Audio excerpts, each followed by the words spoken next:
Yeah. Like 10, 11.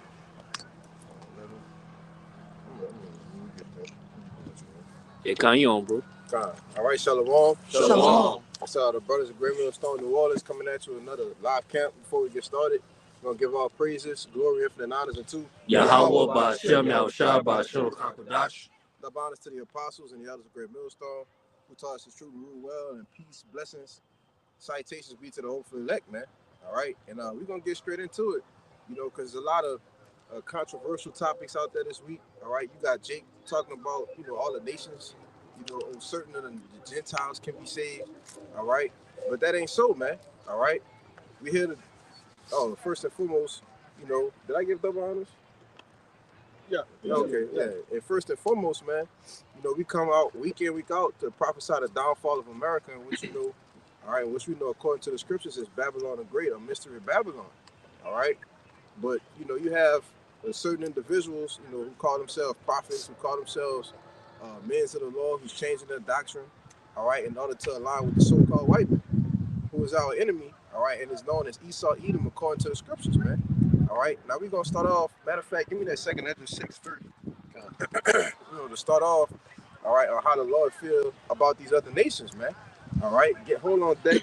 Deuteronomy 7:6.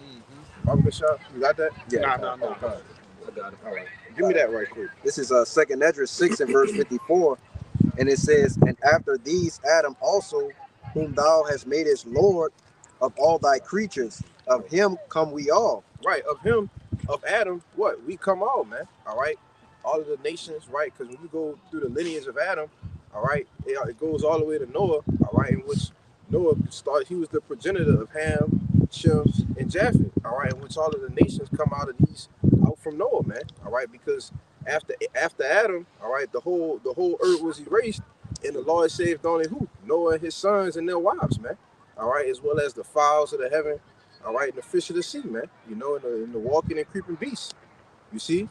But it says after these what? It says, "After these Adam also, whom thou madest Lord of all thy creatures, of him come we all." Right, of him come we all, man. All right, so all the nations come, all right, it starts from Adam, all right, who was the first person given the breath of life, all right, which represents the laws, the statutes, and commandments, man. All right, who was Yahushua if you can't receive that in the reincarnation? Go ahead, brother. "And the people also whom thou hast chosen." Right, and the people who thou hast chosen, and who have thou chosen? All right, you so-called Negroes, Latinos, and Native Americans, man. All right, these are the chosen seed of the Most High. All right, what's that one that said in the NLT, a chosen race?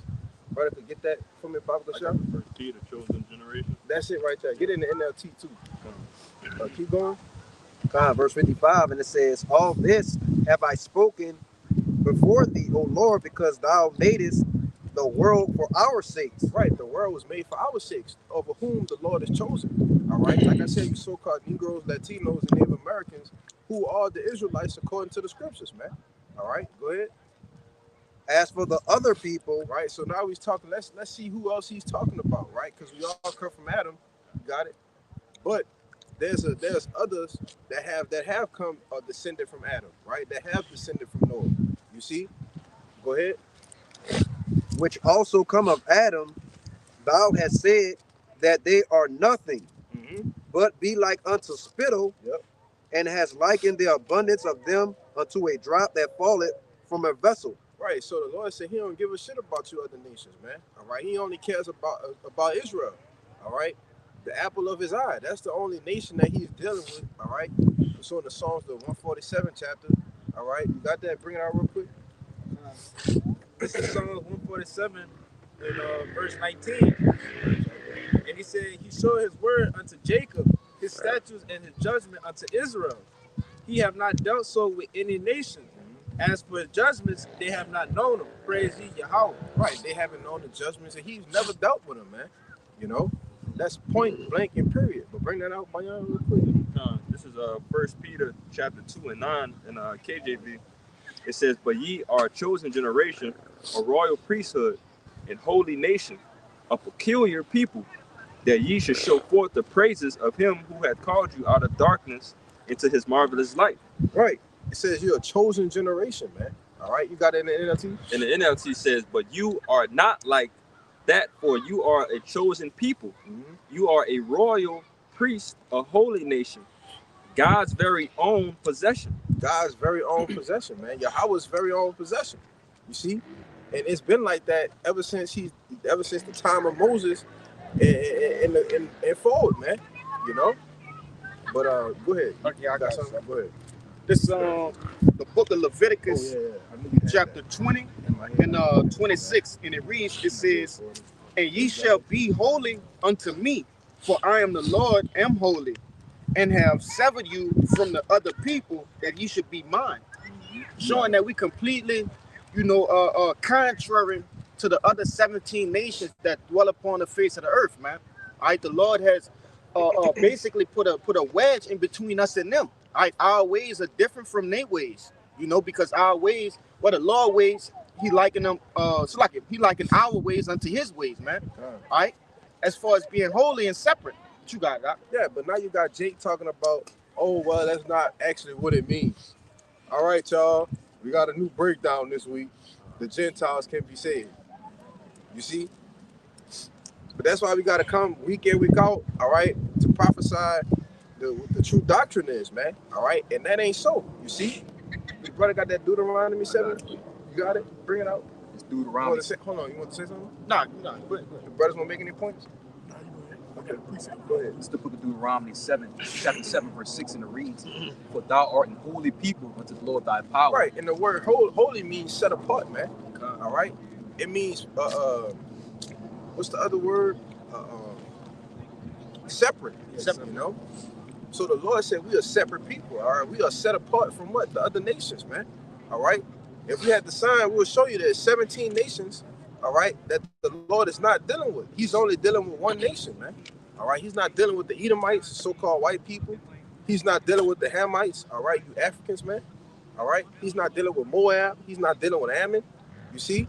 He's only dealing with the nation Israel, all right? And these are the people that's at the bottom of the barrel right now, you see? Go ahead. Yeah, I wanted to say this because what would be the purpose of the Edomites, all throughout history, trying to rewrite, the doctrine, trying to pull a wool over? If the Lord was truly dealing with them, was dealing with everybody, it would be plain. Right. You see, but they went through iconoclasm, right? Different avenues of deception, okay, to make themselves, be grafted in. Yeah. And you other camps are eating that shit up, man. Mm-hmm. Whether it be out of ignorance or for filthy lucre's sake. Yeah. You know? Yeah, and you go into that word lucre, all right, it goes back into the word lucrative. Right, which means gain. So That's it's right. all for filthy gain, man. You see? Want to say something? Yeah, I was just gonna say, basically, they're doing what the scriptures say by, basically picking off the flesh of the Israelites, man. Mm-hmm. It talks about the flesh, the sinews, the skins, right, which goes into what? Our identity. That's and right. they having them lose the identity and fall back into what, man? Into madness, man. Yeah. Which is Christianity and Catholicism. What you got? Finish that piece up. God, it's the book of Deuteronomy chapter 7, verse 6. For thou art an holy people unto the Lord thy power. The Lord thy power hath chosen thee to be a special people unto himself, above all people that are upon the face of the earth. Right, above all the people, not equal to, all right? Not that we all should live together, but no. The brother just read in 2 Ezra 6 that the world was made for our sakes. You see? We are the princes of the power, man, Yashala. You see? We are the kings and priests that's supposed to reign supreme across the planet Earth, all right? And have all the other nations in subjection, man. You see? Not to sit there and have dinner with you, all right? Not to sit there and share rows with you. Sit there and live in the same subdivisions with you, all right? Live in the same apartment complexes with you, all right? We're supposed to be living in fucking mud holes, man, you know? And we're supposed to be reigning over you, you see? But Jake want to save all the nations, man, all right? How you think the Lord feel about the shit you saying? Bring that out, brother, that Isaiah 40. This is the book of Isaiah chapter 40. I'm starting at 15. Shit piss you off, man. It says, behold, the nations are as a drop of a bucket. The who? The nations. The nations are as a drop of a bucket, man, right? Brothers say all the time, you carrying a bucket of water, right, and it's filled to the top, but you walking, so it's shit gonna spill, right? You don't give a fuck about the shit that's spilling. You see, that's how the Lord feel about you nations, man. All right, it ain't gonna be no, oh, you know, I'm gonna save them because, you know, oh, they gotta go in slavery. No, man, we gonna put them in chains, man. You see, the only people that's getting saved is the elect of the nation of Israel, man. All right, go ahead. Hey, and then the Lord said He gonna kill 2/3 of our own people here in America, man. So why would He save anybody else of the other nations, man? What sense does that make? Go ahead, brother. It says, and are counted as the small dust of the balance. Mm-hmm. Behold, he taketh up the isles as a very little thing. Yeah. It Read says, that part again where it said what? I'm gonna read the whole thing All again. right. It says, verse 15, behold, the nations are as a drop of a bucket, and are counted as the small dust of the balance. Mm-hmm. Behold, he taketh up the isles as a very little thing. Yeah, man. That shit don't mean you nations don't have nothing to do with the Lord, man. All right, you a very little thing. All right, He don't even think about you nations, man. You know, you want to say something? No, I'm finna say that. Okay, you got just get them brothers, and then get you. You gonna get that Jeremiah 30. You got something? All right. Go ahead. What you got? You got preachers? Oh yeah. Finish it out. Oh, my bad. It says, and Lebanon, I thought you had read that already. and Lebanon is not sufficient to burn, nor the beast thereof sufficient for a burnt offering. It says, all the nations before him are as nothing. It says, all the nations before him are as nothing, and they are counted to him less than nothing, and vanity. Okay? So the Lord don't, like you've been saying, the Lord don't care about these other nations, man. He said count them as less than nothing. Yep. And vanity. Okay? So that's a negative. We can be zero, nothing is zero. But He said to count them less than nothing. So you fucking nations are negative to the Lord, man. You know? You want to say something? Yeah, and it's the Lord is very, peculiar with separating, these people away from us. Right? And they're considered as heathen, they're considered as less. So if somebody's considered you less and you're considered as top notch, it has to be a vast difference, and it has to be known that we are different. Right. Right. Amazing. That's why our brothers always say the Lord is a separatist.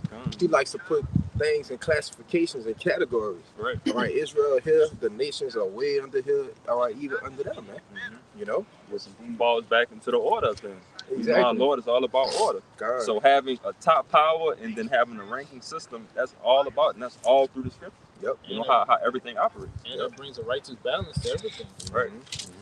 God, brother. That's a beautiful point. Go ahead, bring your precept up. This is the book of Amos, chapter 3, starting at verse 1. Hear this word that Yahweh has spoken against you, O children of Israel, against the whole family which I brought up from the land of Egypt, saying, you only have I known of all the families of the earth. Therefore I will punish you for all your iniquity. All right. So brother can give me Deuteronomy the 28th chapter, man. All right, because we need to see what are these punishments that the Lord has punished us for. All right, or what did we do, okay, to get a punishment? All right, or identify who are the people that's under the punishment, right? You say that, oh, these people can't be saved. Well, do they identify with the curses that the Lord said He will have His people under? All right, and His is a possessive pronoun. You got it? Yeah. Oh, okay. He got it. You got it. Pull that Amos 3. Let me read. You should read again. Start at 46. It's the book of Deuteronomy, chapter 28, verse 46. It says, and they shall be upon thee for Hold on. Start at 48, but I want you to grab 15.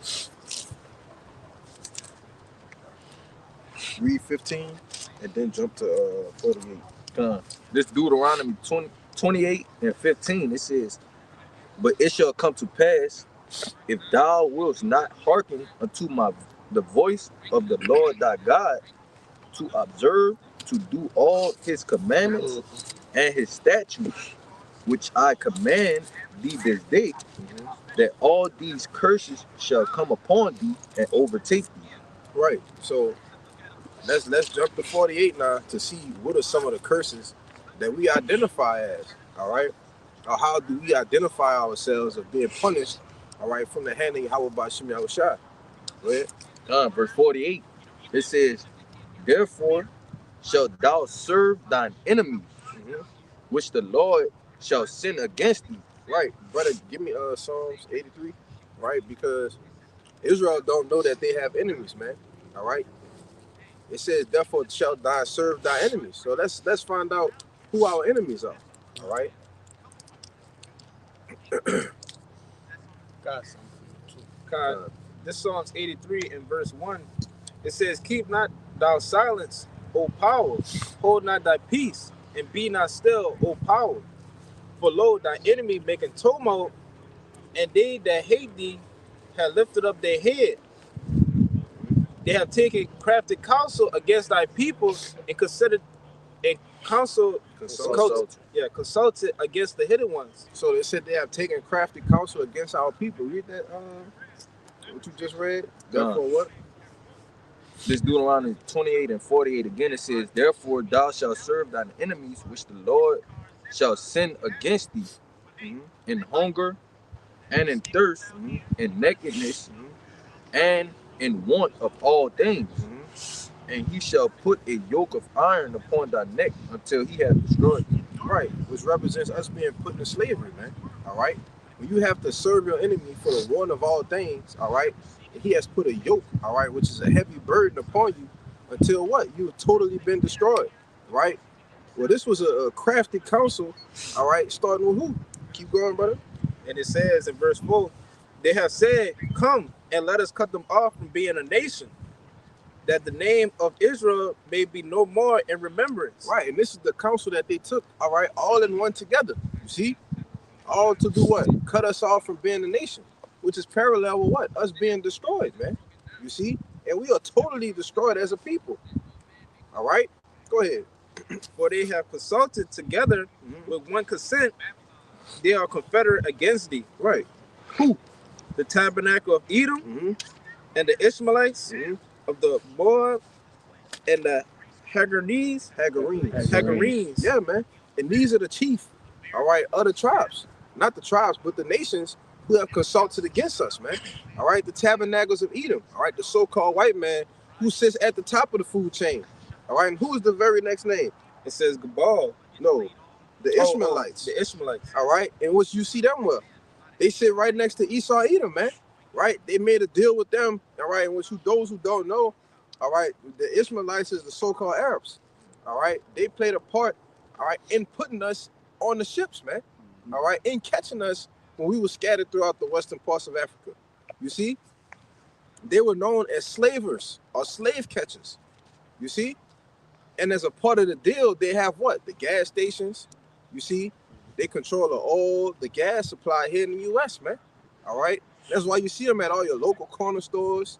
All right, all of your clothing stores, all you jigs go to and try to shop from, right? Where you buy your shoes from. You see, because that's a piece of the pie that they got from Esau, Edom. All right, and all was a part of putting us and cutting us off from being a nation, man. You see? Go ahead, brother. What was the next name? It says of Moab. Right, and the Moab is so-called Chinese, man. Right, in which they have a piece in what? Who's always in the nail shops? Right?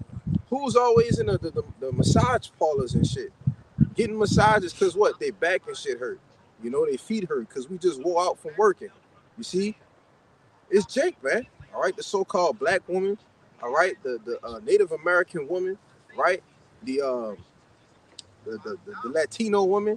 All right, they always gotta have their pretty, you know, the hands and feet done, man. You know. And these are all the pieces of the pie that these nations got. All right, just from cutting us off from being a nation, man. You see. And now you teaching that these people could be saved? Are you out of your mind, man? You know? Go ahead. I want to say too, yeah, like basically, you're going to salvation, and what that word, the meaning, it means deliverance from my enemies. Yeah. You know what I'm saying? So it's like, and then another day too, like, what the heathens got to be saved from? They're not catching no hell, like Scripture say, they not as trouble as other men. That's right. You know? So what's the point? Yeah, what's the point of being saved for? You know, we need saving. We need deliverance. You know what I'm saying? Because, hey, we catching hell, man. And that's why this brother's still holding that Deuteronomy 28. Mm-hmm. You see, because we're the ones that are destroyed. You see what I'm saying? Yeah. I see it's balling on you. Yeah, just because you said Moab of all people, they're the wash pot. They're a wash pot, yeah. Psalm 60 and 8. Like I was just on. Damn it. I jumped off. I'll hold it right there. Psalm 68 real quick just to explain that. Moab is my wash pot. Moab is my wash pot. Come on, man. Over Edom when I cast out my shoe, Philistia triumphed out because of me. But the point is, Moab is my wash pot. So we talking about people who still do their job to this fucking day. You know, they still scrubbing toes, scrubbing feet. Yeah. You know, in the thing. But come on, man. Like they the lowest of the low. Yeah. Like you want them to be saved with us? Like, crazy. Crazy, bro. Let's finish this out. That was it for that.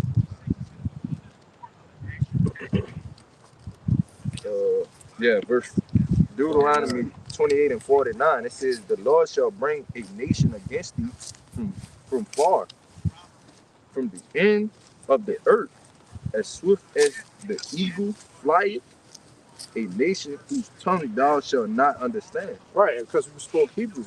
All right, which is why when you watch them documentary, all right, or that series called Roots, you know, they beat the Kunta out of Kente, man. You know, what was his name? What's your name, boy? Toby. You know, and this nation is talking about Esau Edom. You see, they beat the Kunta out of him, man. And that's what they did to us as a people. Wasn't just him.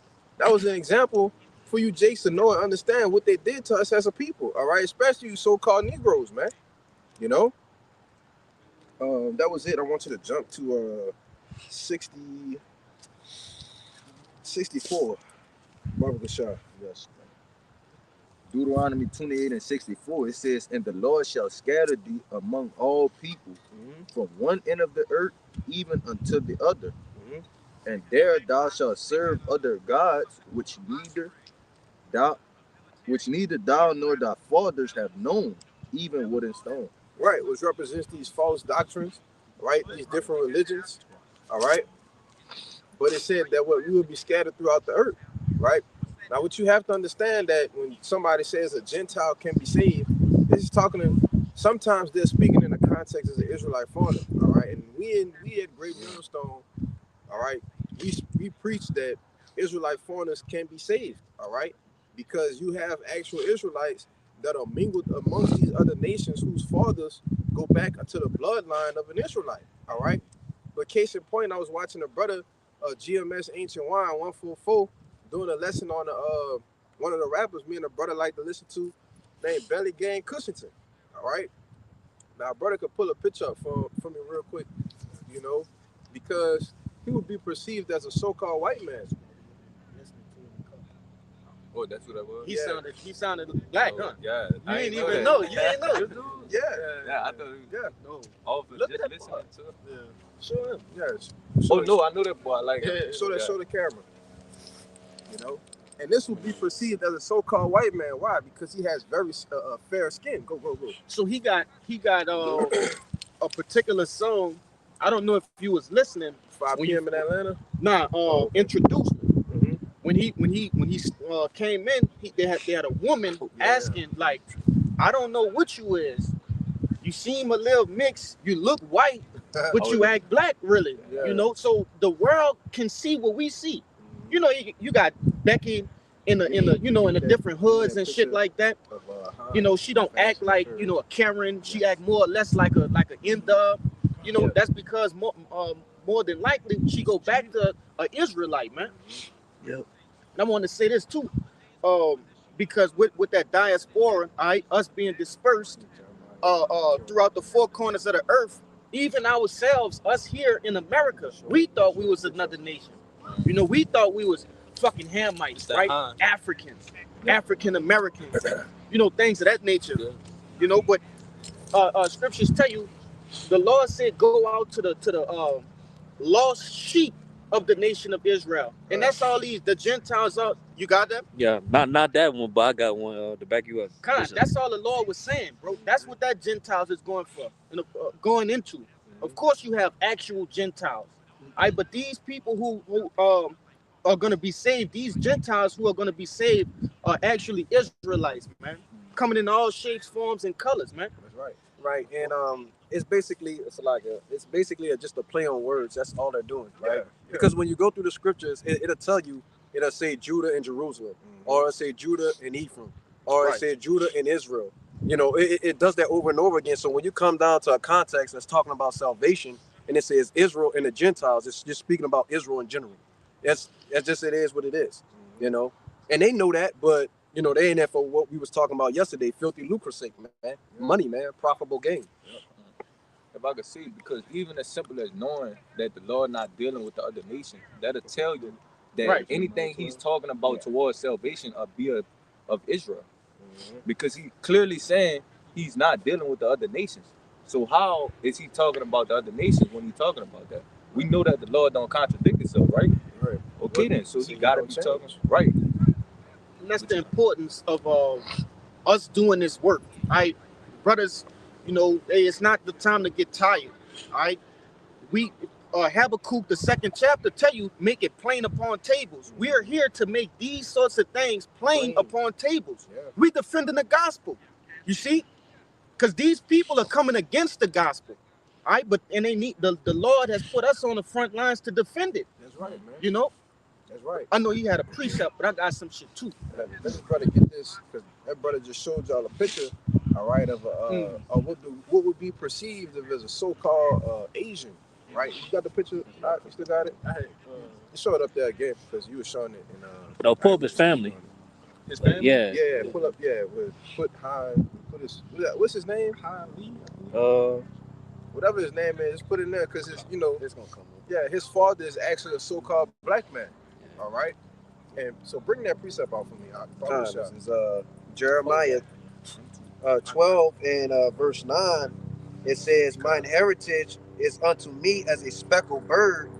The birds round about are against her." It says, "Come ye, assemble all the beasts of the field, come to devour." Right. The point was that the Lord said his heritage. All right, and what's his heritage? Is the nation of Israel. All right. He said unto him is as a speckled bird. All right. In which our people are different colors, man. Right. We're not talking about pink, green, and blue. All right. We're talking about different hues of brown. Okay. Which is why that brother showed you a picture of the rapper. Right. He looked like a so-called white man. All right. Real fair skin. All right. And he has a red hair. Right. He don't look like, you know, the typical Jake. You see? You got it? Yeah, I got it. I can't find his family. Let me see. You'll find it, Kabal, if you can. All right. You know, but you know, you still have certain Israelites that are going to look like the other nations. All right, and because that's why I had that brother read that Deuteronomy 28:64, because yes, we will be scattered across the earth. All right, and it said that this word has to go out where? To the four winds, man. Yeah. You know, the four corners, man. You see, and that's for a reason, so that what?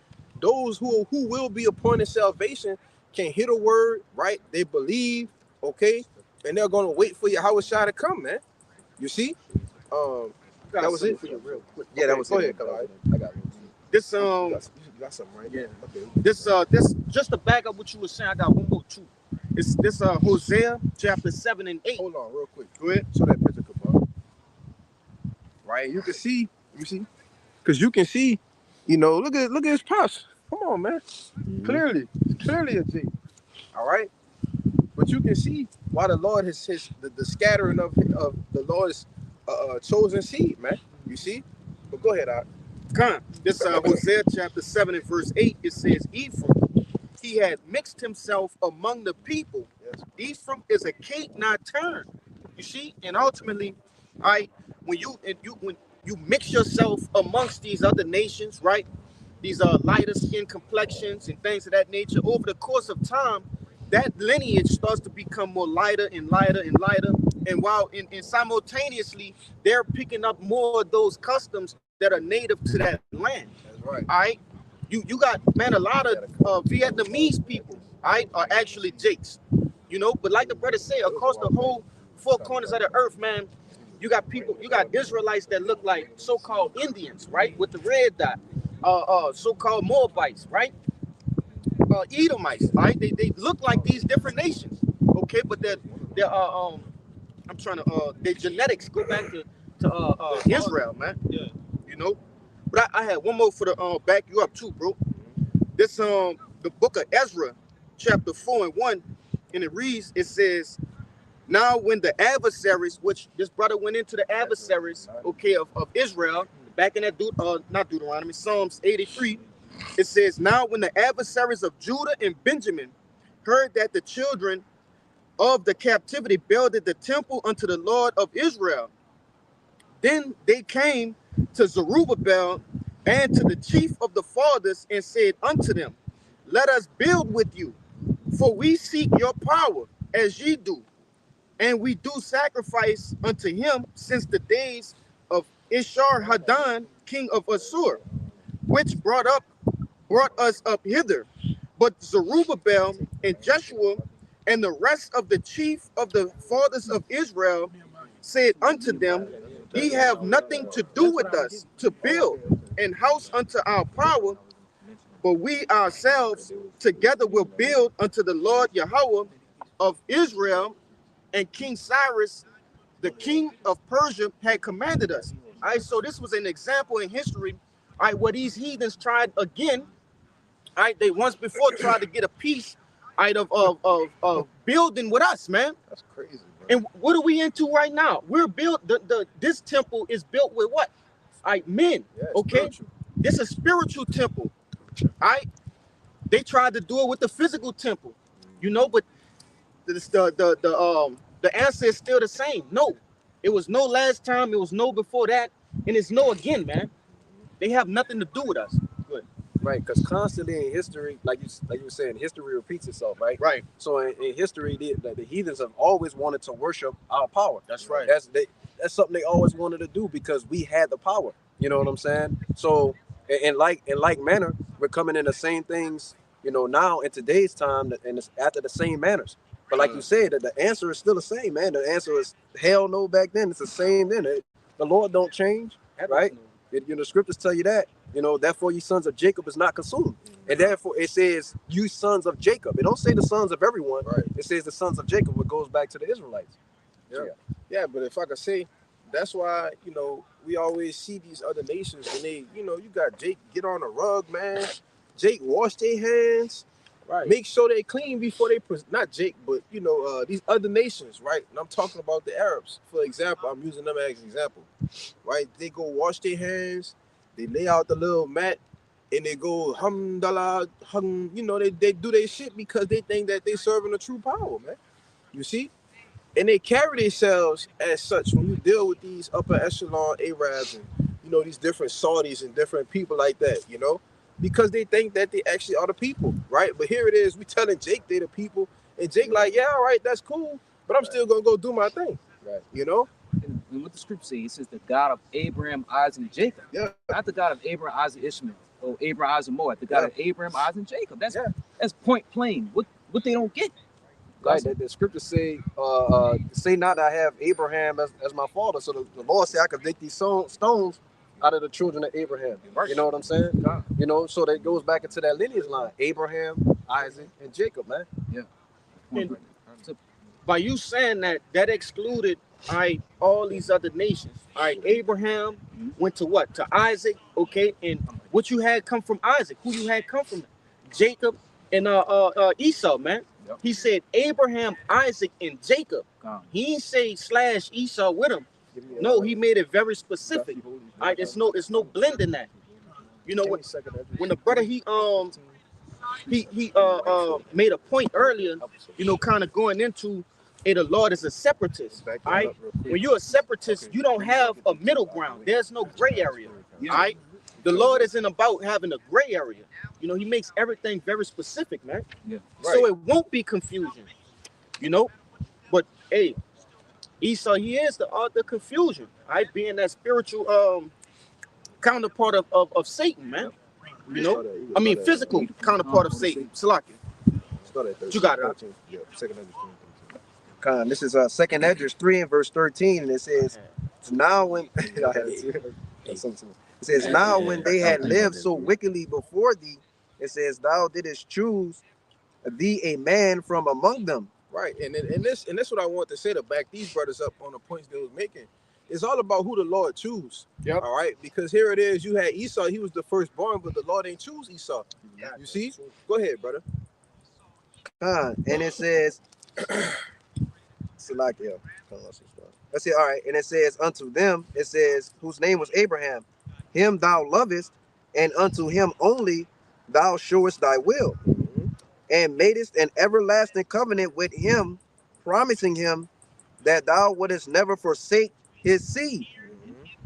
And unto him thou gavest Isaac, and unto Isaac also thou gavest Jacob and Esau. Right. So it's a point here that is being made in the book of Esdras, man. All right. He's explaining who was given the everlasting covenant, who was given the promises, right? So why did he say at this point in time that thou gavest Jacob and Esau? You see? Because people try to fit that in there. Oh, right. Esau, you know, he was Jacob's brother. The Lord ain't gonna bless him. He blessed Esau, in which he did bless Esau, right? But Esau not the chosen one. Go ahead, brother, because it's finna say it. Go ahead. And it says, thou didst choose unto them and put by Esau, and so Jacob became a great multitude. Just read it again. It says, as for Jacob, thou didst choose him to thee. As for Jacob, thou didst choose him to thee. So that's who was given the continuance of the covenant. All right, from Abraham to Isaac and to Jacob. And then what happened to Esau? And put by Esau. Right. As keep going. As so Jacob became a great multitude. Yeah. So the shit was put by Esau, man. Meaning he wasn't giving it, right? Neither do he have any dealings, all right, any promises that's going to be included with Jacob, all right? It was put by him, man. You know? Go ahead. Like I said, because like you said, he was blessed, but he got his blessing now. Yeah. Okay, which is why when that second round come, that's gonna be for the Israelites. You got it. Yeah, that's why the Lord gave everybody a fair shake, man. Right? All these nations had their turn in having Jake in oppression. All these nations had their turn in ruling. You see? But let's get those two before we go all the way off and not ever get to them. I'm gonna say this real quick because the reason why he put him by, because Jacob sit there and say, well, the law was unfair. Because you gotta explain that too. Yeah, you know, I got the precept in Hebrews to back that up. But nevertheless, Esau despised his blessing. Yeah. You see, he sold his blessing. Yeah. So that's why he was put by. Because according to our customs, your firstborn is supposed to get the greatest blessing. Yeah. All right. And Esau was the firstborn. Right. But he despised his blessing and sold it to Jacob. Now the Lord had it happen dramatically because the Lord he deal like that, man. He a Jake. Right. He putting flavor. But also another thing you gotta understand too, because in the reincarnation, who was Esau and who was Jacob? Cain and Abel. Cain and Abel. Come on. All right. And Cain slew his brother, man. You see? So it's the same two spirits coming back, which is why it was so much enmity and fighting in the womb, man. You see? So it was never destined for Cain to get the blessing, all right, of Yahweh by Shem Yahushai, man. You see? To be the chosen seed. You think the Lord gonna do that? And then when you think about his mindset as Cain, look what his sacrifice His sacrifice was unacceptable. It wasn't acceptable, man. You see? Same thing with Esau. His mindset was, I don't need the birthright. Just feed me right now. I'm hungry. You know, having that what's that the one the brother put in the chat the other day, the Hebrews 12, man. Yeah. That Esau syndrome. I got the Hebrews 12. That want it now. You know? We're gonna come back to that though. Real hold what you got, cause I need to get these off because they explain that Israelite foreigner thing. Go ahead. Yeah, I want to say something too. Like we go to that word put by, made to set aside for some for a certain use. And basically, the scriptures say, "Hey, the wicked are reserved from judgment." Yeah. So basically, like the Lord, like, "Hey, I'm gonna set you aside." Yeah. The Lord set him aside to be the weapon. Bro. Yeah, the weapon. That's it. A tool of correction for the Israelites. You got it, huh? Yeah, he buried not the sword in vain. But go ahead, All right. Let me start at 1. Where you at? Ezra 9. Yeah. This is the book of Ezra, chapter 9 and verse 1. Now, when these things were done, the princes came to me, saying, the people of Israel and the priests and the Levites have not separated themselves from the people of the land, All right, keep going. doing according to their abominations, even of the Canaanites, the Hittites, the Perizzites, the Jebusites, the Ammonites, the Moabites, the Egyptians, and the Amorites. For they have taken their daughters for themselves and for their sons, so that the holy seed may be mingled themselves with the people of those lands. Yea, the hand of the princes and rulers have been chief in these trespasses. Yeah, and this is when you had Jake living amongst what is it called, you know, all these different nations in the 4th chapter. All right, and it tells you what they were doing.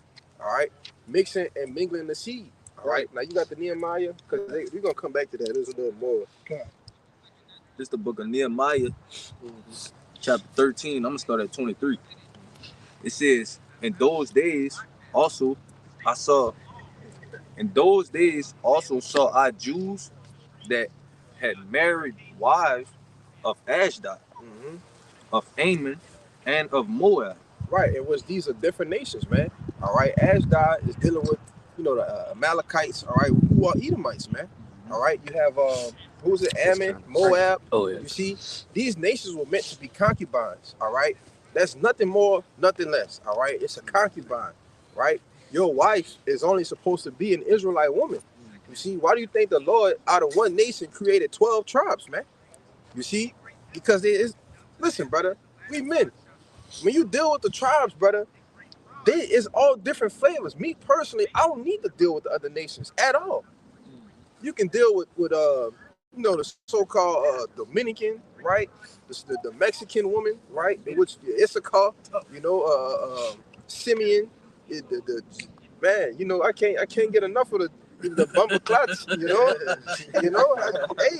Man, say, bro. Huh? You know Jake love those snow bunnies, man. Jay, you know, but when you deal with the other with the other nations, right? Jake want to take and marry them, right? And that's why I brought this out to back up the point, because when you do this from generation to generation, what starts to happen? Your children come out lighter, all right? They don't have that so-called dark complexion anymore, right? And they actually start to look like the other nations, man, right? And this is a part of being scattered across the earth, but this was happening in the ancient times, right? So how much more today? You see, that's why I tell you in Hosea 1 that Israel is as the sand of the sea, man. Yeah. You know, who cannot be measured nor numbered. All right, you want to make a point out? To back you up, because the Lord made the Israelite man to like variety. Yeah, the Lord likes variety. Exactly. So, but Jake back in the ancient, he took it too far. Married concubines, but it's all right to like variety. Right. Brothers like snow bunnies, you know what I'm saying? Other concubines, but it meant, like the brother said, they're concubines. Yeah. You got it out. Because you start to lose your heritage, man. That's the point. You start to serve other gods, and we got the perfect example, which was who? King Solomon. I was just gonna say that, man. You know, hey, King Solomon, he had the knowledge, wisdom, and understanding, right? The riches. Yeah, go ahead. I'm getting ahead of myself. Go ahead, bro. I'm at 24. Y'all got it, bro. Y'all. Oh, let's gonna wrap it all up, brother. This verse 24, Nehemiah 13 and 24, and it says, and their children spake half in the speech of Ashdod, and could not speak in the Jews' language. Yeah. But according to the language of each people. Where you at? Verse 24. Read again. It says, verse 24 again, it says, and their children spake half in the speech of Ashdod, and could not speak in Jews' language, but according to the language of each people.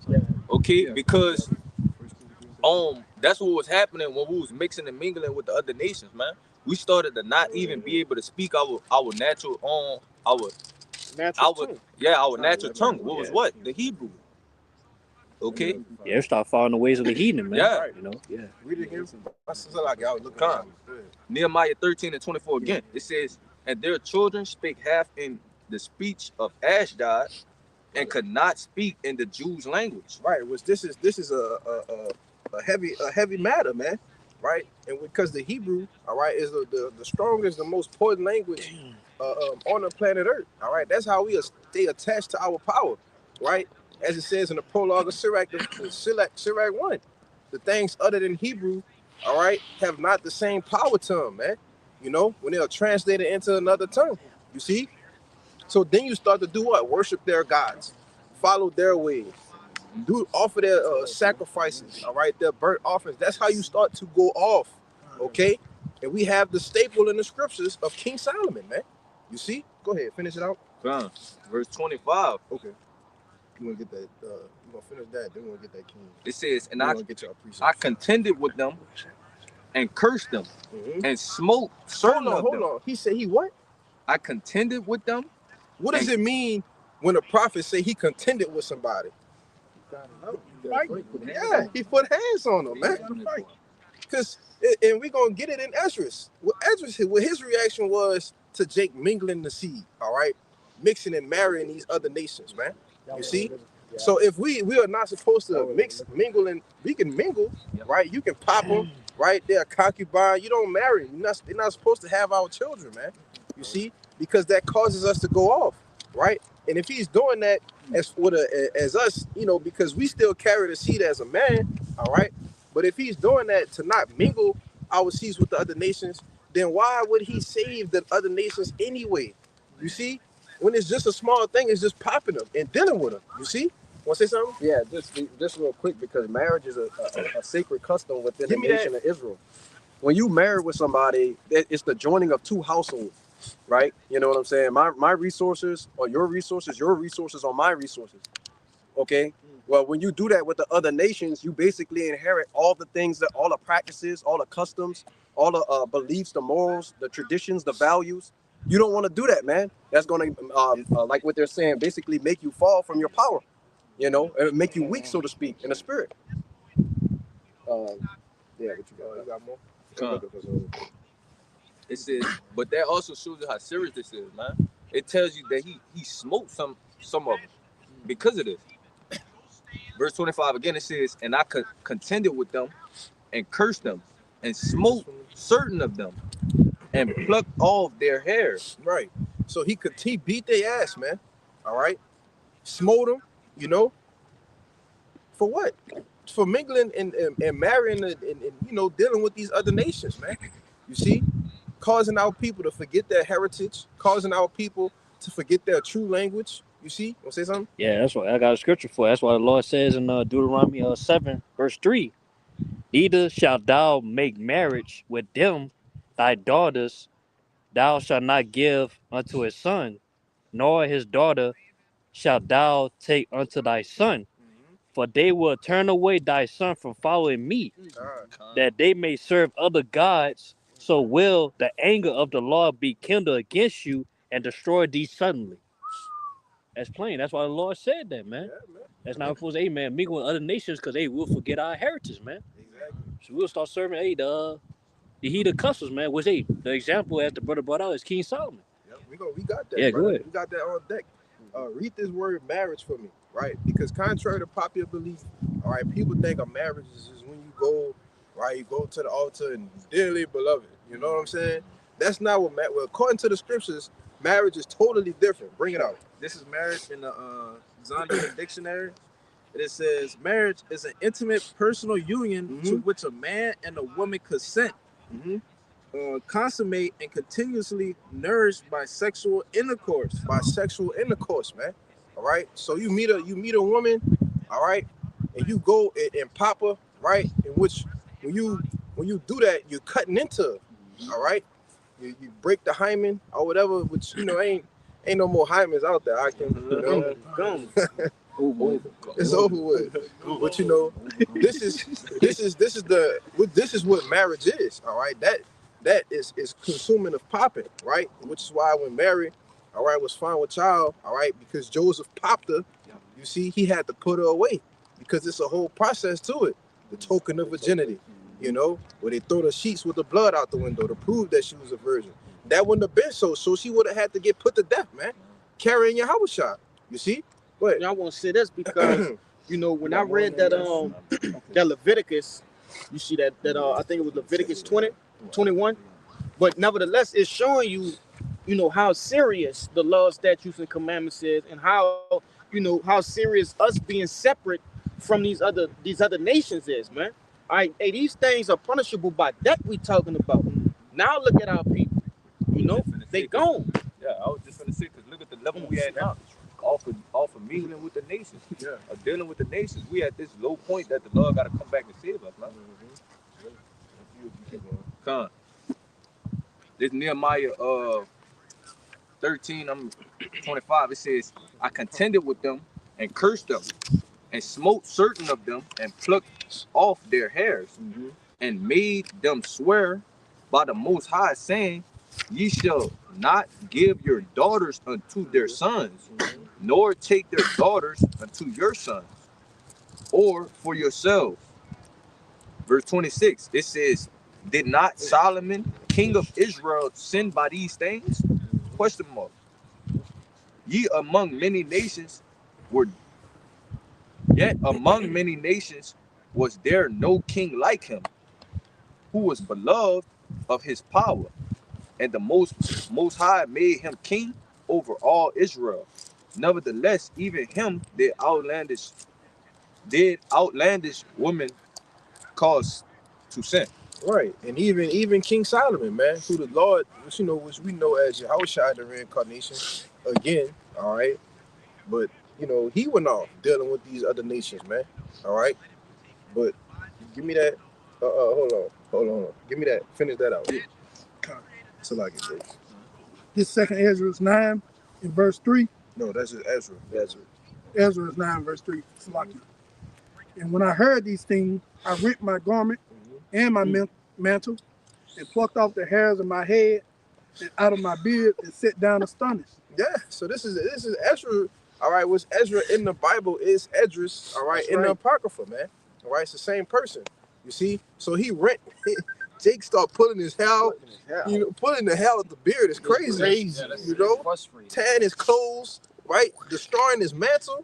You see, when he heard what the atrocities that was going on with us mixing and mingling the seed, man. But you see, he was willing to go through that amount of pain. Yeah. Like to pull your hair out, bro. Yeah. That's immense pain, bro. But that's how crazy that is, though. Bro, it's that crazy for him to pull. Tears are coming from your eyes. Yes. Our forefathers was built different, bro. Yes. The strength to just pull your beard hair out, bro. But see, man, the significance of plucking your hairs out, it shows that you're in a state of mourning. When Ezekiel, not Ezekiel too, but I'm trying to remember who went up the mountain. David. Nah. When he called for the she-bears to kill the children. Talking about Elisha. Elisha plucked out all his hairs, and it was telling him what? Go up, thou bald head. Go up, because he was lamenting for Elijah. You see, so when you see in the scripture somebody plucking out their hairs, that's not just a random act. It's showing you that they're in mourning. It's a visual representation of that. Yeah, and I just want to add on to you, which goes to show that they knew what happened. They saw what happened. They said, go up too. Why don't you go up there with them? You know what I'm saying? But instead, you down here. You know what I'm saying? Hey, that was a good point, because you just sparked in my head. That's also part of the customs. If we take over another nation's land, concubine take a woman, she's supposed to shave her head to lament. And a pair of nails too. Yeah. Bring out that concubine. Bring it out, brother. This is the word concubine in the online etymology, and it reads. It says a woman a woman who cohabits with a man without being married to him. You see, when you go down, it says also recognized by law, a wife of inferior condition, a secondary wife. It says one who lives unmarried with a married man or woman. Oh, but that's adultery, right? See, but they don't understand the scriptures, man. Yeah. An Israelite man is supposed to have more than one woman, man. All right. That's why you see these you see the word polygamy out there. All right, because they're understanding that the woman is understanding that they can't just do this by themselves, man. All right. It was never intended for it to be that way anyway. But the Israelite man is supposed to have more than one wife. All right. When I say a wife, talking about an Israelite woman, okay? He can have, as what? Solomon had what? 1,000 wives, man. You see? And it was nothing. 700 and 300 concubines, right? It was 1,000 in total. Yeah. That's what I'm thinking about. Let me bring this last little part out. It says the word itself from concumbere, to lie with, to lie together, to cohabit. You see, so what you mean? What it mean to lie down? I didn't mean to, to have sex, man. Yeah. But it's telling you that this is an unmarried woman. All right. And the B, that means she don't have a man. That's right, man. A man has a woman, okay, but a woman can only have one man. A man can have multiple women. That's right. But go ahead and make your point. Because even if you, because this is a very simple thing to know. Yeah. Because it's obviously way more women than men. Exactly. So how would it even be possible for one woman per man? That's not even sensible, man. Can I add one thing to you, brother? And the other thing you have to add to it, women can only have one birth, a year. I was thinking that, man. So if you have one birth a year, you may have twins, you may have triplets or whatever. But if you're talking about Solomon that had that 1,000 overall of the women that he's dealing with, that's 1,000 plus children that could be born in that year. So that leads to being fruitful and multiplying, rather than one woman and one man. As again, it goes back and lessen the numbers. A man got a whole nation in his loins, man. Yes. He got millions and millions of sperma in his loins. But I just wanted to bring that out. Why would the Lord make that? Why would he reproduce? Yeah, to conquer. Yeah. You see, that's what it means to, that's what we all about, man. All right, we're conquerors. Go ahead, Art. You want to say something? No. I was gonna say just real quick, because contrary to popular belief, what did they do in the world, man? They made basically life about the woman, right? You know what I'm saying? When a man is the one who really gives the life. That's right. Okay, and a woman is really, they're not made to lay down every single day, man. You know what I'm saying? They be on a period, like you say, you be pregnant, you can't even have intercourse or sex, during those time periods. So we know what the being fruitful and multiplying applies to. It applies to the man, man. Yep. That's why a man can have sex multiple times a day. That's right. Even though that's, you're not supposed to do that. That's unclean. If you try to have sex with different women every day, but that's to each his own. Go ahead. You want to do that shit, man. We're not promoting it though. This is Ezra 9:4. Then were assembled unto me everyone that trembled at the word of the power of Israel, because of the transgression of those that had been carried away. Right, and so this was a transgression, man. All right, as the brother brought it out in Deuteronomy 7:3. You see, and when you go into the word Deuteronomy, it just basically means a second reiteration of the law. The word duet means two, or the second. All right, so it's a second reiteration of what we should and shouldn't do. You see, just because it ain't in Leviticus, it's not the law. No, the law is all over the scriptures, man. That was pretty much it right there. Oh yeah, I was gonna say too. You going to that word precept? It means commandment and etymology, man. You gotta do. I want to get this first. This is 1 Corinthians 12:1, and it says, "Now concerning the spiritual gifts, brethren, I would not have you ignorant. Ye know that ye were Gentiles carried away unto these dumb idols, even as you were led." Pretty much going into us being mingled with these heathens and taking on their own customs and stuff like that. Messing up the heritage on the way down. This is the reason why we became these so-called Gentiles. But we could get that. Let me get that 1 Kings 11. This is 1 Kings 11:1, and it says, "But unto King Solomon loved many strange women, together with the daughters of Pharaoh, women of Moabites, Ammonites, Edomites, Sidonians, Hittites, and of the nations which concern Yahweh, said unto the children of Israel." Ye should not go in unto them, neither shall they come in unto you. For you surely they will turn you away your heart after their gods. Solomon clave unto these in love, and he had 700 wives, princesses, and 300 concubines, and the wise turned away his heart. Yeah, and that's what happens, man. Right? They say he had Edomites, right? He had who else? Sidonians. That's all the nations, man. Yeah. He had women from all the nations, man. Variety. They tell you his fame went through all the land. Yeah. What Bathsheba did when she came to that place? She passed out. Yeah. You know, so they was coming to see him, man, gifts. Queen of Sheba. Yeah, Salakia. Not Bathsheba, Queen of Sheba. You know, she came bearing gifts, and you know, and that's how these other nations come, you know, yeah. But you got it, huh? That was. I want to say too, because you always got some bozo who would say, well, that child is a heathen because we mess with concubine woman. No, that's an Israelite man, and he lay with a heathen woman. That child still could be Israelite because the seed of the father. Pursuing the Numbers 1:18. I was holding that. I was holding it. Go ahead. It's the book of Numbers, chapter 1, verse 18. It reads, "And they assemble all the congregation together on the first day of the second month, and they declare their pedigrees after their families by the house of their fathers, according to the number of the names from 20 years old and upward by the polls." Right, which is why when you read Romans 1 and 3, it tell you that Yahushua was made of the seed of David. Yep. All right? Because that word seed is sperma. All right? That's what determines, all right, what you put in a woman, that's what determines what is birded out, man. All right? It's your sperm is your seed, man. Right?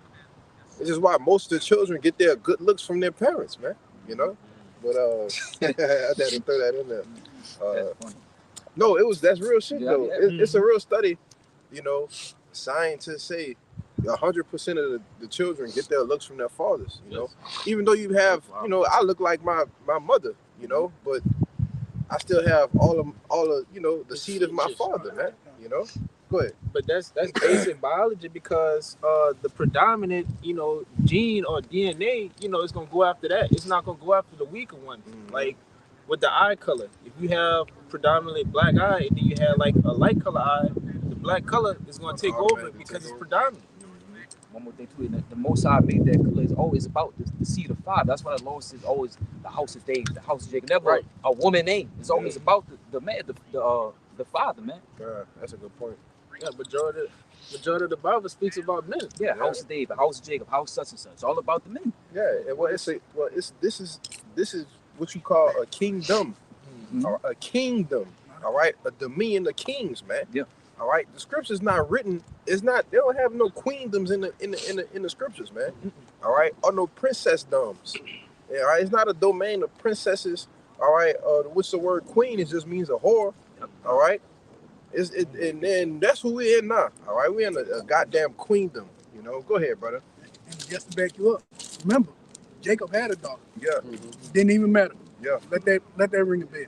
Oh, it didn't matter, but you know. I'm just saying. For the sake of this Real quick, out of context, right quick. I said it didn't matter because it was some vital things that happened. You know, who was it? Diana? Was it Diana? I believe Dina was the same, you know, tomato. But it was some shit that went down behind Dina, man. You know? Wow. Yeah, first daughter of Israel, you know? It's a staple in the scriptures. You should read it. But go ahead, brother. I just wanted to add on what the brother was talking about when you mix and mingle the seeds. You know, most of the other nations, and especially chiefly Esau, Edom, they have recessive gene traits. So when you mix and mingle your seed amongst them, you know what I'm saying? Yeah, we have the predominant gene trait. So some of our people come out looking more like us rather than them. And another thing is, you know, we get a lot of this mother lineage stuff from basically the small hatters, man. They the ones who are carried on with the idea and concept that it's all about the mother and her lineage, man, which is not true according to the scriptures. All right.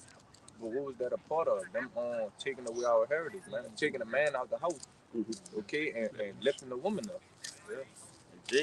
Jake gonna fight, you know, for their fucking life to make sure that you involve the woman. You know, you can't, you know, constantly tell Jake that, all right, the woman, she plays a part, you know, she plays a part to birth the child, you know, and so on and so forth, nourish the child, feed the child, and so on and so forth. But if you tell her that,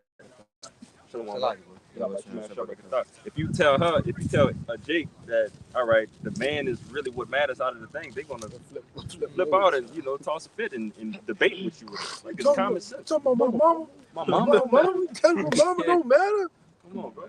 Nigga, my mama raised me, nigga. Man, she don't matter. Yeah, She played a crucial part in it, yeah, you know, but another person can fill that role, Yeah. you know, and my seed can still come can out. still come out. Hey, look, we still all gonna be here, and we wouldn't if we didn't have the same mother, the same man to be here. We might look a little different, Right. but that same spirit, that same seed that your father put in a woman, it could have been put in another woman, man, Right. and you will still be here. Right. You know? Yeah, that's why cause it's like husbandry. Yeah. You could plant an apple seed in some soil in Africa somewhere. Yeah, You could plant one on the whole other side of the earth, but it's Yeah. still an apple seed. that's right, brother. That's right. Just an incubator. That's it. I want to say this too, because they, you know, this pretty much a disclaimer, because a lot of times, you know, they get sour when we get on this particular topic. What you got to understand is, it has to be this way in order to, for truth's sake. You see, Jake loved their women too, though. You know, so this is you know, just something real quick. This 1 Corinthians 11:3. It says, "But I would have you know that the head of every man is Hamashiach." No, Slakia. Where I'm at? No, I'm not looking for that one. Oh, right here, verse 7. Slakia. 1 Corinthians 11:7. It says, "For the man indeed ought not to cover his head, for as much as he is the image of the glory of Yahweh, but the woman is the glory of the man." You see, so I want to bring that out so they can understand, because you do have a few sincere Aquat out there who watch for edification purposes, right, and not lumber shopping. Okay, but you know, hey, we love our women too, though. You know what I'm saying? If a hit dog gonna holler every time when we bring out this particular subject. You know, it's a very controversial subject, but this is just the proof of the pudding, man. All right, we have to recorrect what has already been misconstrued through the like this brother went into through Esau Edom, man, through the devil. Go ahead. Yeah, but that's why it's another known fact that men, all right, or daughters, sons or daughters that's raised by their father, it's like a 3 out of 4 possibility that they'll have a more successful rate in life versus being raised by their mothers. It's like 10 to 20%. Man. And that's real. That's real shit, man. All right, but go ahead, Azaria. You got something? Yeah, I got it. Okay. I know. This is But now you got something? Romans 15, Oh, man. verse 4. For whatsoever things was written beforehand was written for our learning, that we through patience, seriously, Oh, okay. through patience and comfort of the scripture might have hope. And I brought that out to let everybody know the stuff that we brought out. We brought out because it was written before times for our learning.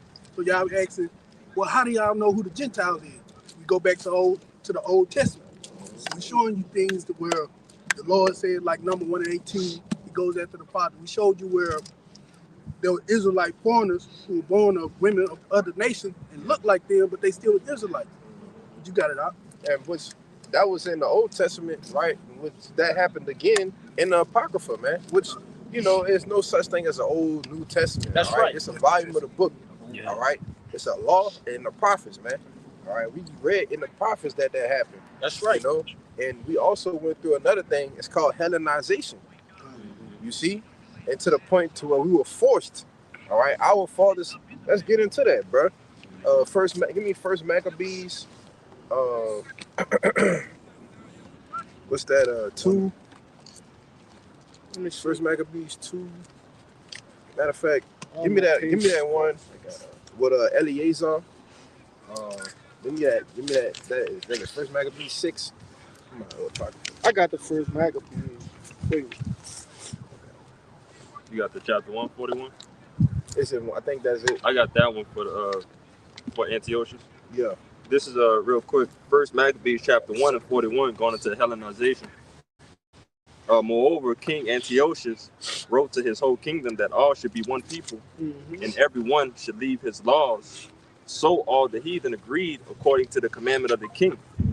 Yea, many also of the Israelites consented to his religion and sacrificed unto idols and profaned the Shabbat.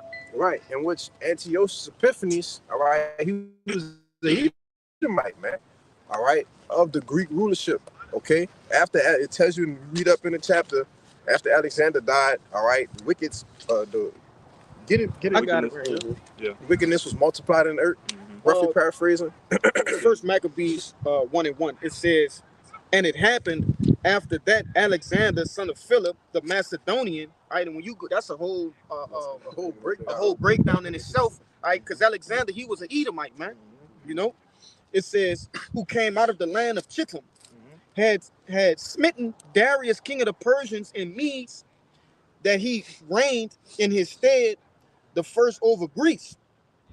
Let me see. Jump down to 7. I'm gonna jump to 7. I just had to bring that out. This verse 7. Hold on. You want to get all of that? Get 4.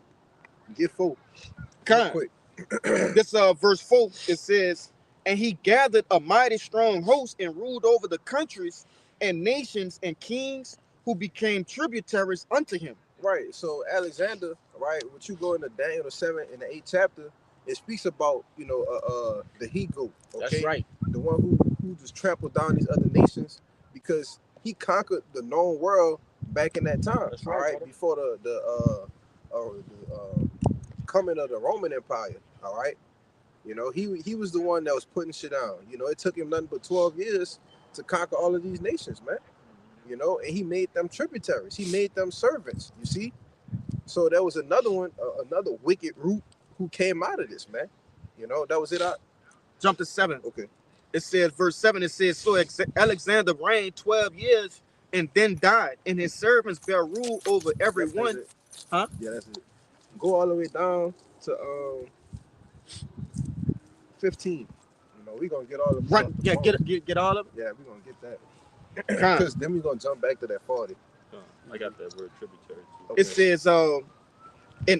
It says, and his servants bear rule, everyone in his place, and after his death, they all put crowns upon themselves. So did their sons after them many years, and evils were multiplied in the earth. Right, which just goes into his 4 generals, all right, in which there are 4 different areas that they ruled, okay, after his death. Ptolemy, Lysimachus, Cassander, Seleucus, Cassander, man, all right, and they all reigned in their respective provinces. Egypt, Greece, Turkey. Yep. Asia Minor. But keep going. Verse 10, it says, and there came out of them a wicked root, Antiochus, surnamed Epiphanes, son of Antiochus the king, who had been an hostage at Rome, and he reigned in the 137th year of the kingdom of the Greeks. Right. So this is where Antiochus Epiphanes comes into play. Because he was the one who actually put actual hell on Jake, man. All right. Because under the Persians, it was a bit of grace. It was Darius that allowed us to, rebuild the King Cyrus that Cyrus allowed us, rebuild the temple. But under this guy, he was just like, nah, fuck all that. He was like, man, we gonna put hell on these Jakes, all right? And if they don't do what I say, it's off with their head, man. We're gonna get that because that 10 was the point, but we can go to 15 if you want. Yeah, we might as well get that too, because it's heavy too. Verse 11, it says, in those days went there out of Israel wicked men who persuaded many, saying, let us go and make a covenant with the heathen that are round about us, for since we departed from them, we have had much sorrow. So this device pleased them well. Then certain of the people were so forward therein, So like herein that they went to the king who gave them license to do after the ordinance of the heathen. So you had basically you know, these Israelites who was turning people over, right, into Greeks. You see, through persuasion, they were persuading them. They're like, hey, they coming against us so hard that we might as well just do what they say. You know, instead of you know, dying on your sword like a man. It says, verse 14, it says, whereupon they built a place of exercise at Jerusalem, according to the custom of the heathen, and made themselves uncircumcised and forsook the holy covenant and joined themselves to the heathen and were sold to do mischief. Right, in that place of exercise, that's the gym, right? Which that word gym goes in the gymnos, right? And they basically just was working out completely nude, man. Right? Yeah, bucket naked, man. You know, and participating, you know, in different orgies and things of that nature, which will trickle down to what you see today. That's why when Jake go to these different gyms and workout places, Planet Fitness, you know, places like that, everybody is wearing skin tight shit. People's shirts are off. You know, you see, Shawty got the moose knuckle out. Like you could just see everything, man. Because that was the origin of it, and it said it done it after heathen customs. You know, when you go into the ancient Greek, a lot of they was into open freakism. You know, there were open bathhouses where, you know, women and men would shower and take, you know, baths together, man. Different things of that nature. So, and they done this in Jerusalem. They brought that weird ass shit to Jerusalem, you know. But you got it, Quashab. I just wanted to bring that up. You want me? Can I get that word real quick? Yeah, go ahead, get the word and jump to the border. This was that tributary back in the earlier, I forget exactly what verse, but earlier in that first Maccabees chapter 1, it says tributary in the noun, it says a person, country, or etc. owing obedience or paying tribute or a tax to a sovereign or another people in acknowledgement of submission. So being in the acknowledgement of submission. So in other words of that Hellenization, that word Hellenization is it's a get down or lay down. You know, so if you're not getting down with their customs, so on and so forth, they're going off with your head. All right, which many of our people fought, you know, to not allow that to happen. But a lot of our people got down with the program, which pissed the Lord off even more. And what's that word Hellenization goes, you know, into a couple of different words, which goes back into Hellene, which means Greek. Right. All right. So they basically Greekanized us, man. Right. Right. Which is why you have Jake all into the Greek mythology, you know, doing the Q-dog shit, you know, all that shit that goes back to the Greco-Roman Empire, man. Hey, that literally was what it was, though. The Hellenization was the forcing of Greek customs on our people. Yeah. You got it, Bayan. Back to that first Maccabees chapter 1 and 41, it says, moreover, King Antiochus wrote to his whole kingdom that all should be one people, and everyone should leave his laws. Yes. So that's what the forcing part comes in. All right. He said he wrote a letter, but it wasn't asking, hey, you guys, do you think we should all just come together and just, you know, do the same high holy days? And no, man. He said, nah, look, this is what I'm about to do, and y'all gonna do it. All right. And if y'all don't do it, it's gonna be consequences and repercussions, man. Go ahead. Wasn't it, I believe further down, it might have been before with was it Matthias? They got pissed off at the Jake going up there to listen to him and ended up slaying him down before he got up to the altar. On sight. Yeah. Jake wasn't playing. But first Maccabees 1 and 42 again, it says, and everyone should leave his laws. So all the heathen agreed according to the commandment of the king. Yea, many also of the Israelites consented to his religion and sacrificed unto idols and profane the Shabbat. For the king had sent letters by messengers unto Jerusalem and the cities of Judah that they should follow the strange laws of the land. Where you at? 44. 1 and 44. Jump to just keep going. It says, and forbid burnt offerings and sacrifice and drink offerings in the temple, and that they should profane the Shabbats and festival days, and pollute the sanctuary and holy people. Right. So this is the forcing. All right. Like they literally said, look, don't keep no Sabbaths. Right. On a high holy day, profane the temple is just to mean it means to be outside the temple. Yeah. All right. This is where the abomination of desolation comes in. You know, bringing in the abominations into the temple. Yeah. You know, what was it? Pigs. Pig. You know. And sacrificing unto idols, man, you know. And it even goes further if you read down, you know, more through the Maccabees, that our people was hiding in caves trying to hold the Shabbat. You be holding that. Oh, kind. We holding that. You know, let the scripture speak on that. But that's how heavy and deep this thing got. Of, you know, if you at the point that you got to hide during the Shabbat, that means that you're fearing that somebody's going to take your life. You know, if you get caught. You know, so that's how you know how serious this was. But continuing on, you want me to continue? Keep going. It says, verse. You about to say about that swine flesh. 47.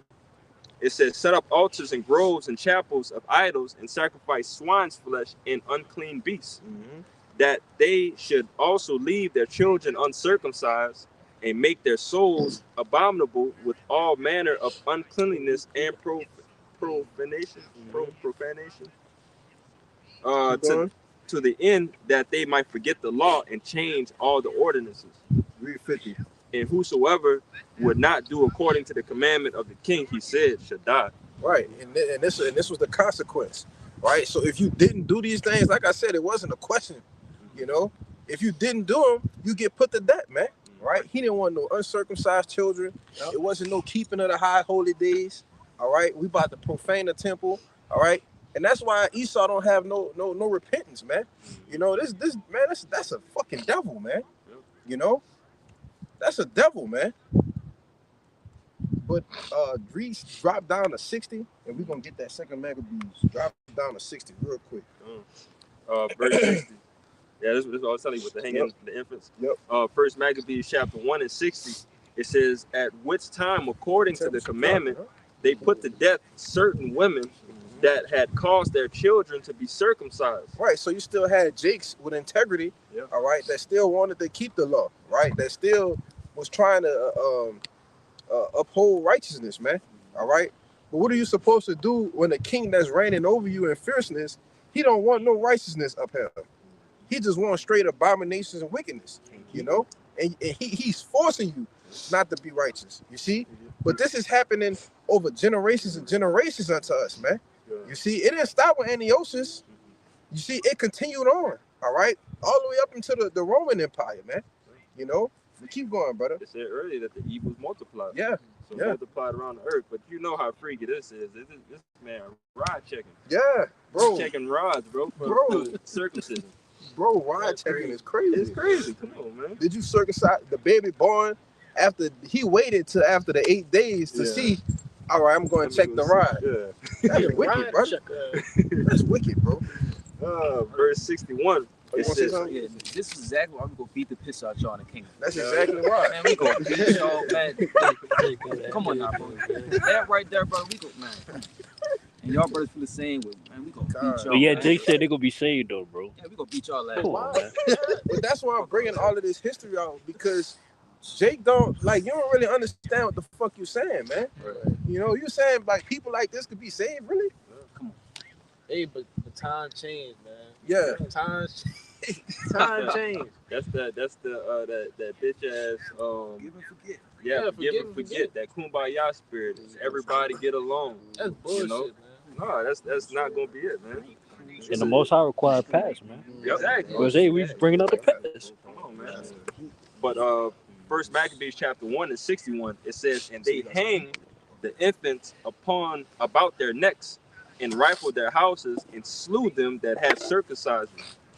Howbeit. So wait, real quick, because that's just for circumcising. You hanging infants, man. Come on, man. You see? But this is the atrocities that these people have done against our people, man. All right? And there's going to be a judgment written for that shit, man. You know, these things has thou done, and the Lord kept silence about that shit, man. Go ahead, bro. This is what we know. This is written down. And then we got other things that we hear from word to mouth, or probably could see pictures, you know, of things that they could show us. But it's even worse than that, what the hell it was done to our people. Yeah, we don't even know about it, bro. Come. Think about what they did to us over here. Yeah. The same shit, even worse. Yeah. Probably 20 times worse. You know, that was it. No, they got more. Okay. I can read it all the way out. Just that's cool because brothers got a lot of precepts. We about to start winding down. For sure. Well, you had read 61? Yeah. That's cool. Give me this second Maccabees. Come.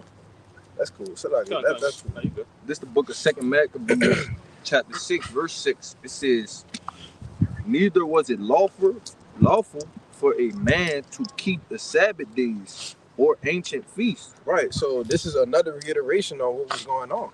All right, go ahead. It says, or to profess himself at all to be a Jew. So it got to the point to where you couldn't even call yourself a damn Israelite no more, man. All right. It wasn't lawful to say, "Oh, I'm a Jew. I'm of the tribe of Judah. I'm a tribe of Levi. I'm a tribe of Benjamin." That wasn't even lawful. But they could be saved though, right? Go ahead, brother. Verse That's 7, ridiculous, bro. it says, and in the day of the king's birth, every month they were brought by bitter constraints to eat of the sacrifices. And when the feast of Bacchus was kept, the Jews were compelled to go in possession to Bacchus, carrying ivy. Keep going. Moreover, We're gonna read down to 11. moreover, there went out a decree. See, it's another decree, right? Another letter. All right. This devil didn't stop, man. You see? Go ahead, bro. Moreover, there went out a decree to the neighbor cities of the heathen by suggestion of Ptolemy. Right, and which this, I think this was Ptolemy the second. Don't quote me on it. I think this was Ptolemy the second. All right, which his father was one of the generals under Alexander. You see, this is how wickedness was multiplied in the earth. You know, you want to say something? Yeah, and look how they play on you today. They got you. Throw me something, mister. Yeah, right. Yeah, the parade. Yeah. But they doing this in your face. In your face. Yeah. You know, Jake, man, you a cross lion like the scriptures say, man. This shit should boil your blood. Go ahead, Doc. Yep. Oh, No, I just wanted to say real quickly, this apocrypha is pivotal. For knowledge, wisdom, and understanding. Without it, you know what I'm saying? When you jump basically from Malachi to Matthew, you're missing hundreds of years of history. Mm-hmm. So you have a 400-year period of silence, man. Right. Nothing happened from Malachi to Matthew. Yeah, we gonna tell where apocrypha means hidden. Hit it. Basically, like the brother was saying, it means basically sent away hidden. So you have no idea why our people are being called Gentiles, why they're being called Greeks, why they're being called Grecians, right? You know what I'm saying? And being called the names of the other nations. You know, when you don't read this book, man. But that should be something that we all should be looking for. You know, like why wouldn't you want to learn what happened to you in the past and all these things like that? Like a lot of our people don't even care to learn about our heritage. Yeah. You know, for truth's sake and history's sake, you know, I can tell you for sure. I myself and probably multiple brothers, you know, didn't really read the Bible, didn't really know nothing about the Bible. But I damn sure knew about Alexander the Great before I knew about anything in the Bible. But to see that they say that Alexander the Great was real and he played this part in history, and then now you see what part of history that he has with us being our people, that should boost your faith even more to show you that, man, this shit is real. This shit happened. That's why brother said to understand the mysteries, you have to know the history, man. You know? Go ahead. And it's crazy how all that shit link up together. Like it's just so like bizarre. It's not even bizarre, but it's just mind-boggling how, you know, you could really go to the scriptures and line everything up. You know, it really got everything written down in one book. Yeah, past, future, and present, man. Right. That's why every week, year in, year out, this is always the #1 selling book. You know, in the world. Only the elect can obtain it, man. Only the elect can obtain it. That's right. But see, that's why Romans 11 tell you that. Had not Israel obtain that which he's seeking for? What do our people seek for? A place in the world, right? Somewhere where we can call it, home, which they don't even understand that this is our home, relying in these scriptures. But it says, but the elect have obtained it. Yeah, and the rest was blinded. And the rest was blinded. Yeah, Right, finish this out. You want to finish that out? 2 Maccabees 6 and 8, it says, moreover, there will not a decree to the neighbor cities of the heathen by suggestion of Ptolemy against the Jews. You see? Go ahead. That they should observe the same fashions and be partakers of their sacrifice. And whoso would not conform themselves to the manners of the Gentiles should be put to death. Then might a man have seen the present misery. Right, and just to make a quick clarification, this is talking about the heathen. All right, these Gentiles are talking about the heathen, man. All right, it's not talking about Israelite foreigners who is making them do this. No, it's talking about the Grecians. All right, who were Edomites. Go ahead.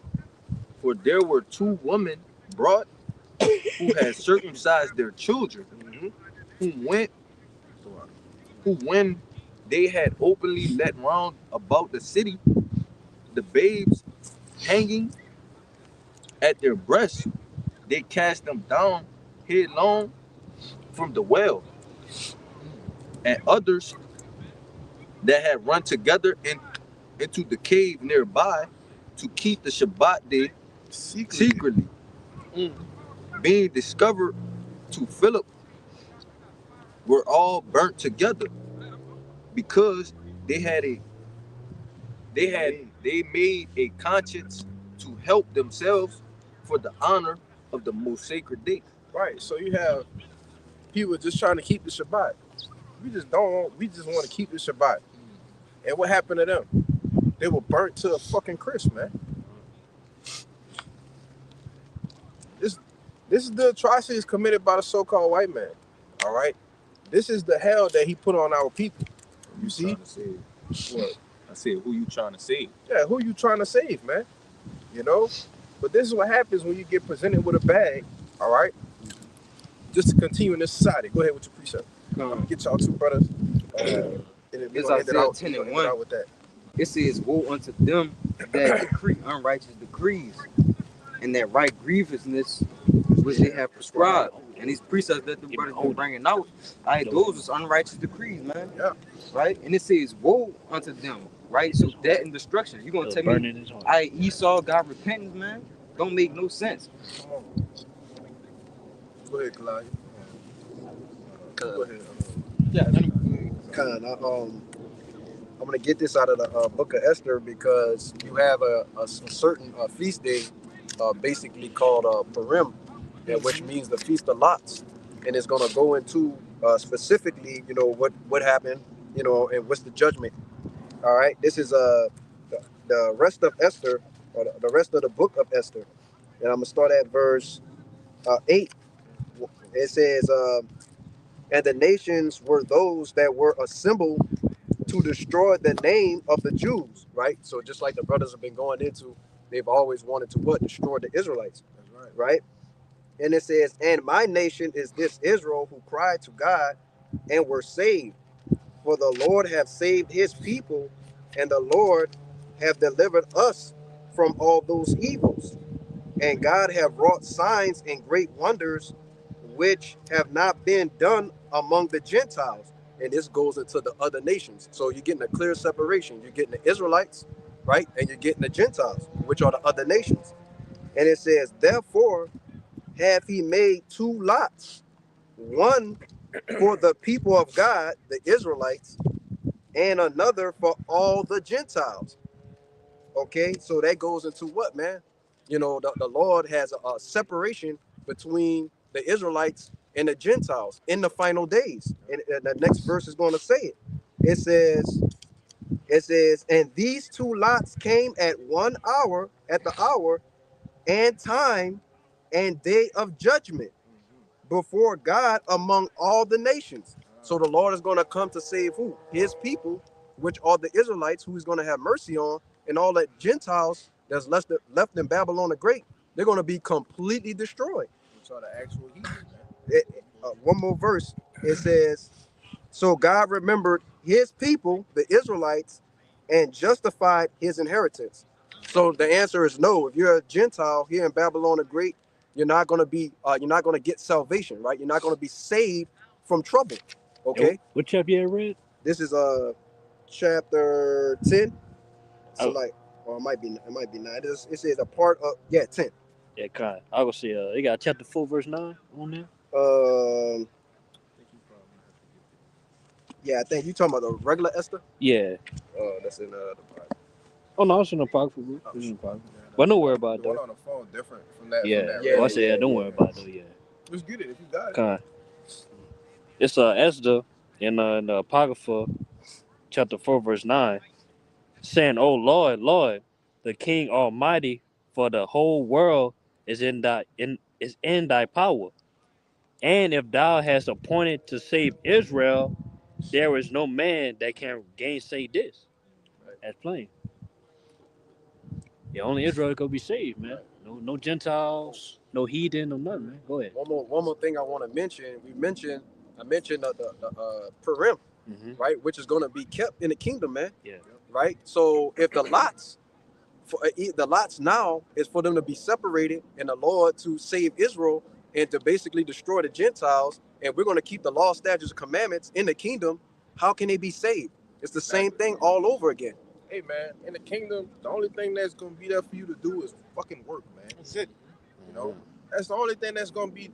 That's one thing we know for sure. It's gonna be work for you, man. Continual employment. All right. Go ahead, Kalaya. See this the book of St. Matthew, chapter 1 and 21. It says, and she brought forth a son, and thou shalt call his name Yahushua, for he shall save his people from their sins. And his is a possessive pronoun, man. You see, showing that there's ownership to what he's saying, man. His people, who are his people? You so-called blacks, Latinos, and Native Americans, man. The Israelites. Hey, this that word Edom. You know, I wanted to grab this because they always want to say Edom. Yes, bro. So, but look where they put it. That's the last line on the name, on the word Edom. All right, so again, this is the Zondervan Compact Bible Dictionary. When you go into that word Edom, the very last paragraph says, Edom figures prominently in the prophetic scriptures as the scene of great future judgments. You see? Hold on. Real quick. Give me Isaiah 63, man. Yeah, it tell you where it's at. It's starting 1. Yep. Just get that real quick. Hey, man, you just gonna go another hour, brothers. Fuck it. That's Go ahead, Come bro. on, bro. It says, prominently in the prophetic scriptures as the scene of great future prophecies, future judgments. See notably Isaiah 43 and 5 and 6, Isaiah 63 and 1. Hold it right there. Read it. This is the book of Isaiah, chapter 63, verse 1. Who is this that cometh from Edom? See? With dyed garments from Basra. Right, it was Basra. All right, it's one of the ancient chief cities of Edom. Yup. Okay. So it's telling you who is this that coming from Edom with dyed garments from Basra, showing you who's the Lord, the first and chief person that the Lord is coming back to judge, man. All right, of that future judgment. You have more than that? Yeah. It says, she is the only neighbor of the Israelites who was not given any promise of mercy from Yahweh. That's it. Get that one in Hebrews. And I want to say this too, just to back you up. You know, because ultimately, you know, these other nations, after 1,000 years of servitude, they're gonna go and do their own thing. Of course, they're gonna bring tribute unto us, right, in the kingdom of heaven. Okay, but Esau, Edom, after 1,000 years, they're gonna what? You know, pretty much get destroyed, man, obliterated, incinerated. Yeah. You know, but you got it, huh? Yeah. Brother got that. Hebrews 12 and I got it. he got it right here. Bring it out. Now, this is the book of Hebrews, chapter 12, verse 17. For ye know how that afterward, when he would have inherited the blessing, he was rejected, for he found no place of repentance. Right. So no matter how much crying, all right, no matter how much debating, All right, no matter how much these fake prophets, all right, want to speak on your behalf, you ain't got no fucking repentance, man. All right, and the only thing that's left for you to be done is judge, man. Okay, and that's what you're trying to do. All right, as the vagabond that you are, you're trying to run and escape your goddamn judgment, man. All right, but according to the true men of the Lord, you can't escape that judgment, man. That's right. You see, Straight into it. you're going straight into it. Go ahead, brother. Con. Though he sought it carefully with tears. Yeah, you cried for it, you wanted it back, right? But it ain't happened, man. Go ahead. That was it, huh? Yeah, that, I think it got one One more more verse. verse. I think Oh, it's 16. that was it. That was the yeah, point. that was Give me that one. Give me that one in that. MSG. Yes. I got Yes. Yes. Absolutely. God. This is Hebrews 12 in MSG. It says, watch out for the Esau syndrome. Trading away God's lifelong gift in order to satisfy a short-term appetite. Yeah. You well But see, know. real quick. But see, that's the mindset of Edom. Like we went into with Cain, went into with Esau. That's his mindset. It's everything is a microwave mindset, man. Instant You gratification. know, instant gratification. He don't want delayed gratification. He's not worried about. He's not set in stone a suffering for a time. All right, to be. He wasn't thinking like that back then.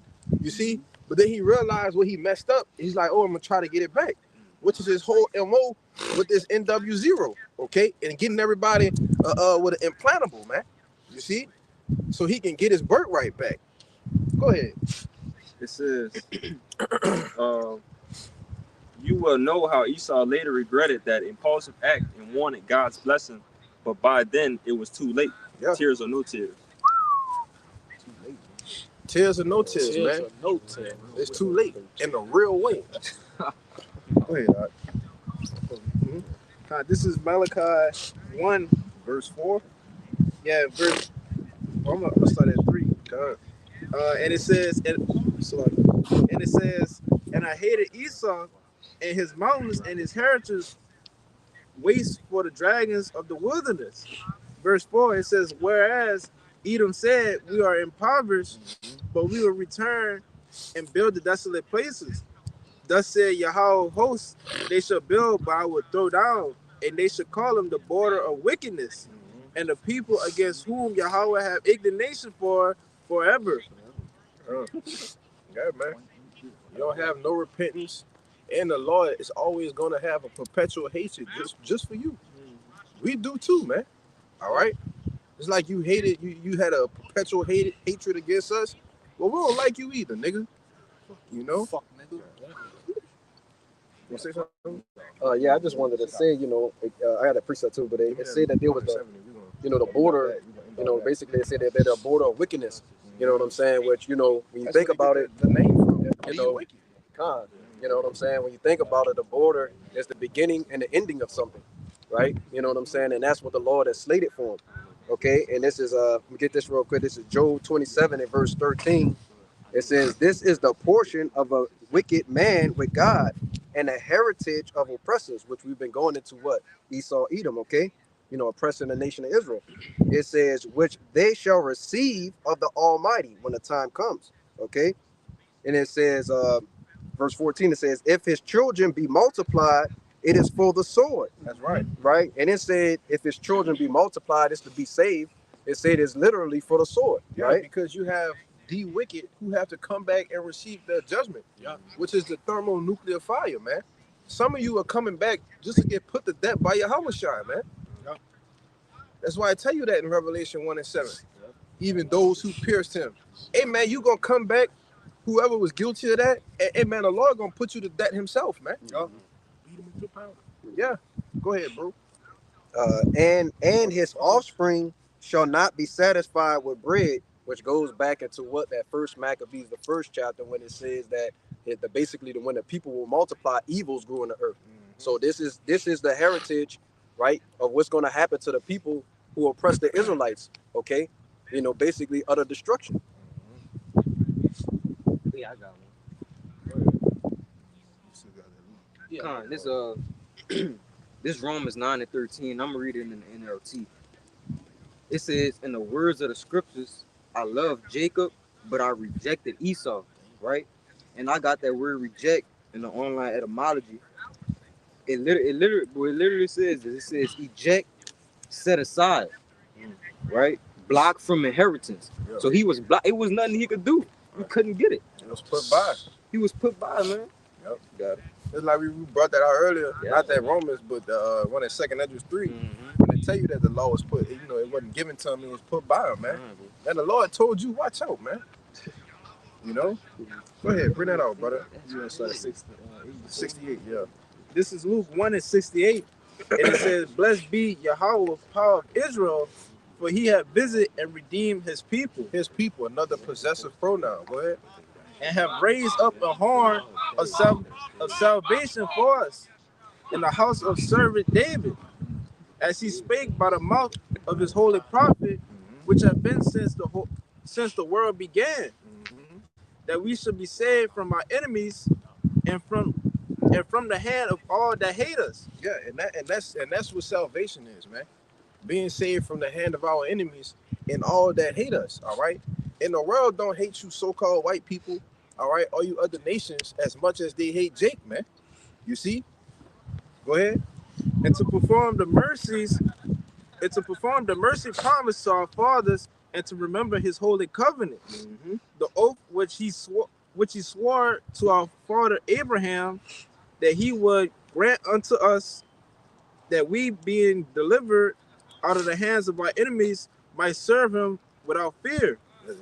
Yeah, man. And that's what salvation is, all right?